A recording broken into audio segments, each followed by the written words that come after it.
Bienvenue dans cette nouvelle vidéo. Aujourd'hui, je vais vous partager quelques astuces pour comprendre en quoi la théorie de dos vous permettra de mieux identifier les mouvements des marchés boursiers et puis comment vous pourrez en profiter. Si vous ne connaissez pas cette théorie ou si vous souhaitez tout simplement en apprendre plus sur les mouvements des marchés boursiers, je vous conseille vivement de rester avec moi pour regarder la suite de cette vidéo. Mais juste avant de vous partager tout ça, cliquez sur le bouton s'abonner pour rejoindre les centaines d'investisseurs en bourse qui sont abonnés à cette chaîne et puis vous recevrez en plus au minimum 3 vidéos bourse par semaine.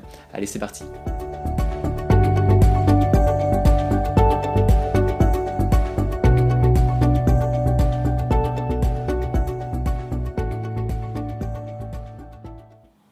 Charles Do, ça ne vous dit rien?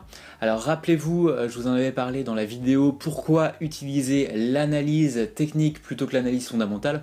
Si vous n'avez pas regardé cette vidéo, je vous invite à cliquer sur le petit i. Vous pouvez la regarder juste après la fin de cette vidéo. Alors sachez rapidement que Charles Do a mis en avant l'analyse technique quand celle-ci était moins connue à l'époque. Il a été le créateur du Wall Street Journal et puis également avec Edward Jones du fameux indice boursier de New York, le Dow Jones. Et puis pour ce qui nous intéresse ici dans cette vidéo, Charles Do a développé une théorie qui permet d'expliquer comment se forment les tendances en bourse, et ce, peu importe l'unité de temps utilisée. Allez hop, clac, la théorie de Do, c'est ça en une seule image, tout est dit.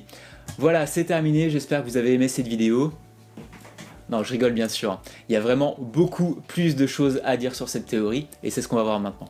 Sachez que cette théorie est encore largement utilisée à l'heure actuelle, car elle fonctionne plutôt bien comme vous allez le voir, et je voulais vous en parler aujourd'hui car je suis sûr qu'elle vous permettra de mieux comprendre comment évolue un actif. Alors selon cette théorie, Do considère que chaque tendance majeure est divisée en 3 phases principales. La première qui est la phase d'accumulation, la seconde la phase de participation des professionnels et du grand public, et enfin la phase de retournement du marché. Là je vous vois les yeux grands ouverts à vous dire « Ah mais c'est intéressant en fait ce que nous raconte ce Do ». Je dis un grand oui car effectivement cette théorie, comme vous l'avez compris, vous permettra de repérer cette fameuse phase de retournement de tendance et donc d'améliorer votre sortie de position, donc de sortir avec de plus gros gains, et c'est ce qu'on recherche au final. Pour mieux comprendre ces 3 phases essentielles, je bascule sur mes graphiques, ce sera plus sympa.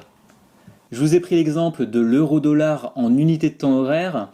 On arrive facilement ici sous vos yeux à repérer les 3 différentes phases dont j'ai commencé à vous parler. Et ce qui est génial, c'est que c'est un exemple concret en direct, en live, donc il n'y a pas mieux pour apprendre. Donc je vais mettre des rectangles pour que ce soit plus visible. Donc on peut voir ici la première phase qui est la phase d'accumulation, même si effectivement ce range, cette zone d'accumulation, cette zone de stagnation n'est pas parfaite, on comprend aisément que le marché est en attente. Le marché fait des plus hauts et des plus bas comme on peut voir ici.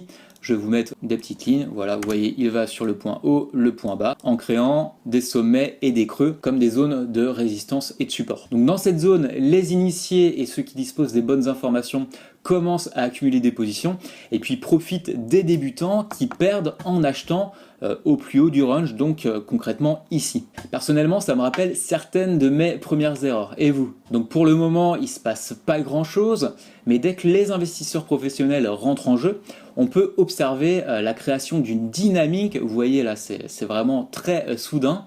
C'est pour cela que le titre, en l'occurrence ici, l'euro-dollar, augmente rapidement comme ici. Donc je vais vous matérialiser comme avant cette fameuse cassure, avec, vous voyez, cette zone d'accélération soudaine qui dure beaucoup moins longtemps qu'une zone de range, puisque je rappelle qu'une zone de stagnation de marché représente la majorité du temps, environ 70% des mouvements des prix. Donc, chaque titre est en zone de range 70% du temps, comparé à une zone de tendance qui dure du coup 30% du temps. Donc vous comprenez bien qu'il est super important de savoir quand rentrer, savoir rentrer au meilleur moment pour exploiter cette dynamique soudaine. Et vous l'aurez compris, la dernière phase, celle où on ne doit pas ouvrir de position, c'est celle qui précède le retournement du marché. Donc je vais vous la représenter juste ici. On est également dans une zone de range à nouveau. Donc je vais vous mettre une zone 1, une zone 2, et puis cette fameuse zone 3. Alors c'est très simple à comprendre, hein. Les investisseurs professionnels et les initiés prennent leur gain, donc le titre est alors bien vu des particuliers puisqu'il progresse de manière spectaculaire comme vous avez pu le voir dans la zone 2, et le titre est dans des conditions économiques favorables, et puis malheureusement par pure méconnaissance, c'est le moment où beaucoup de débutants ou non initiés en bourse rentrent en position, et cependant c'est terminé, le train est déjà passé. C'est pour cela que sans un minimum de connaissance des marchés, la majorité des particuliers se font bêtement complètement à voir, car il rentre au plus mauvais moment, là où tous les professionnels se frottent déjà les mains du fait de leur gain. Et puis le petit plus dans tout ça, c'est que les investisseurs professionnels, qui étaient encore eux sur le marché, vont profiter de cette petite hausse du prix, vous voyez juste ici, du fait d'un achat massif des particuliers, pour vendre leur dernier titre, leur dernière position au plus haut, et même commencer à vendre à découvert pour profiter du potentiel mouvement baissier qui peut suivre. Malgré être centenaire, cette théorie fonctionne toujours à merveille sur nos cours de bourse actuels. Elle a en plus, je peux vous le dire, de beaux jours devant elle. Et oui, car elle reflète tout simplement la psychologie humaine qui, elle, n'est pas prête de changer. Alors le conseil que je peux vous donner, c'est de prendre le temps de vous entraîner à repérer ces différentes phases, comme on a vu, qui sont tant valables sur le marché des actions, sur le Forex, sur le CFD, et peu importe l'unité de temps utilisée. Si vous arrivez à comprendre ce qui se passe derrière les cours de bourse, qui investit, comment et pourquoi, alors à ce moment-là, je peux vous dire qu'il est certain que vous améliorez vos entrées et vos sorties de position pour profiter de gains explosifs. Si vous avez aimé cette vidéo, cliquez sur le pouce bleu juste en bas, ça me permettra d'avoir votre retour, votre avis pour faire de prochaines vidéos, ce sera toujours sympa, merci d'avance. Et puis je vous invite à cliquer si vous n'avez pas encore fait en haut à droite de la vidéo ou bien dans la description pour télécharger le guide des bases en bourse. Je vous explique dans ce guide comment réussir en bourse. Donc vous avez juste qu'à rentrer votre prénom et votre adresse email et je vous envoie tout ça dans les prochaines secondes. Je vous souhaite de bons trades, je vous dis à très bientôt. Allez, salut!